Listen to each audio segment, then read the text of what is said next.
I never imagined the night I dragged myself home exhausted would end with me holding the keys to my entire family's downfall.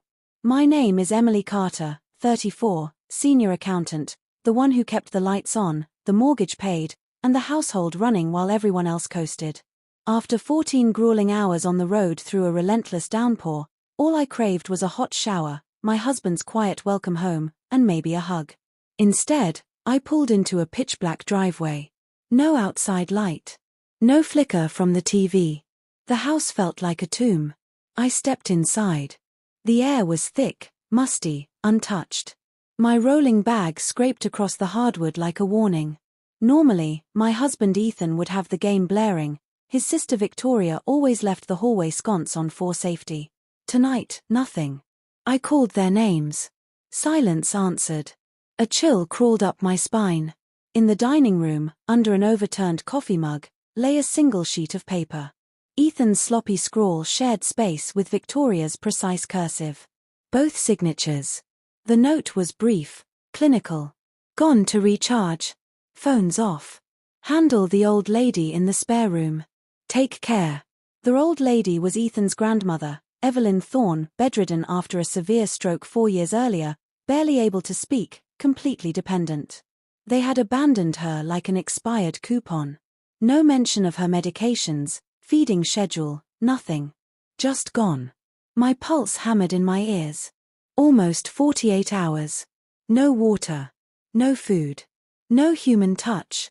I dropped everything and sprinted to the back bedroom. The stench hit first: stale urine, unwashed skin, decay.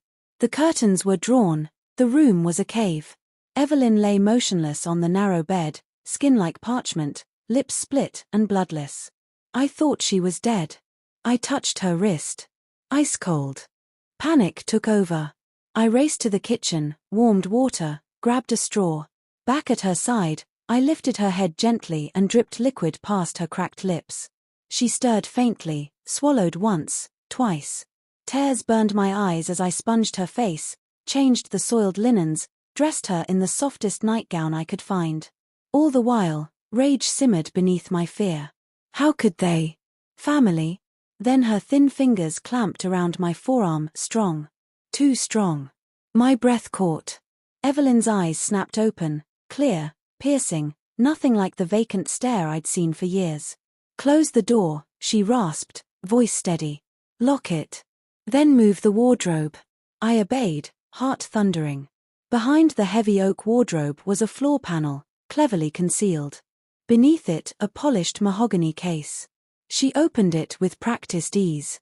Inside, dark vials, capsules, a small syringe. She downed one vial straight, no hesitation. Minutes later, color flooded her cheeks. Her breathing deepened. She sat up unaided, spine straight, transformed. You saved me, she said quietly. Now watch what they've done. She pressed a concealed panel behind a faded landscape painting. The wall slid aside, revealing a hidden command room, monitors, servers, feeds from every corner of the house. Evelyn wasn't the helpless invalid they'd assumed. For years she'd played the part, testing loyalties while secretly monitoring everything. And what she showed me shattered me. Footage from weeks earlier, Victoria yanking Evelyn's blanket away, screaming that she was draining the family dry. Ethan laughing as he diluted her medication with water, whispering to his girlfriend Sophie that once the old bat's gone, we're set for life. They discussed dumping me next. After all, I was just the ATM. I stood frozen, tears streaming. Evelyn placed a hand on my shoulder. They didn't neglect me. They tried to erase me. Then the real revelation: Evelyn Thorne wasn't a pensioner living off scraps. She was the silent architect of Thorne Capital, a private equity empire spanning real estate, tech startups, and banking interests across 3 states. The house. Her trust. Ethan's job. A sinecure she'd granted. The cars, the vacations, all hers. They'd lived in a gilded cage they thought they owned. You're the only one who ever showed me kindness without expecting reward, she said. Help me end this charade. Within hours, her trusted advisor, Marcus Hale, arrived with documents and a plan. Accounts frozen. Employment terminated. Assets repossessed. The house transformed overnight, furniture removed, new pieces delivered, security upgraded. I sent the bait text, "Evelyn's gone. She's not breathing. What do I do?" Ethan's reply came fast, "Stay calm. No cops, no ambulance. Wrap her and leave her there. I'll handle it when we get back. We're busy celebrating." I read it aloud. Marcus's jaw tightened. Evelyn's eyes turned to steel. When they returned the next evening, laughing, tipsy, suitcases in hand, they flipped on the lights and froze. Evelyn sat regal in the center of the renewed living room, flanked by security. I stood beside her.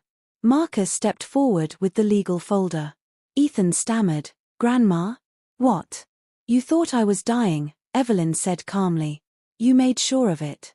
But death has a way of revealing truths." The notifications hit their phones simultaneously. Access revoked, job terminated, cards cancelled. Victoria wailed. Sophie edged toward the door. Police arrived moments later. Handcuffs clicked. Elder abuse, attempted murder, fraud charges. They were led out in disbelief. 3 months later, Ethan and Victoria begged on street corners, unrecognizable. Sophie turned state's witness and vanished quietly.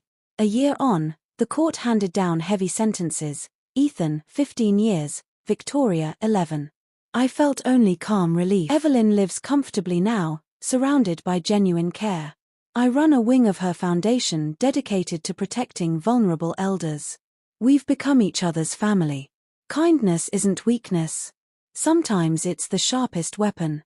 If you've ever felt invisible in your own life, remember, the truth always finds its moment. And when it does, it burns bright. Thanks for listening. Drop a like if justice hit hard today, share if you've been through something similar, and tell me in the comments, where are you tuning in from, and what time is it there? I love knowing these stories reach across the miles. Until next time, stay strong.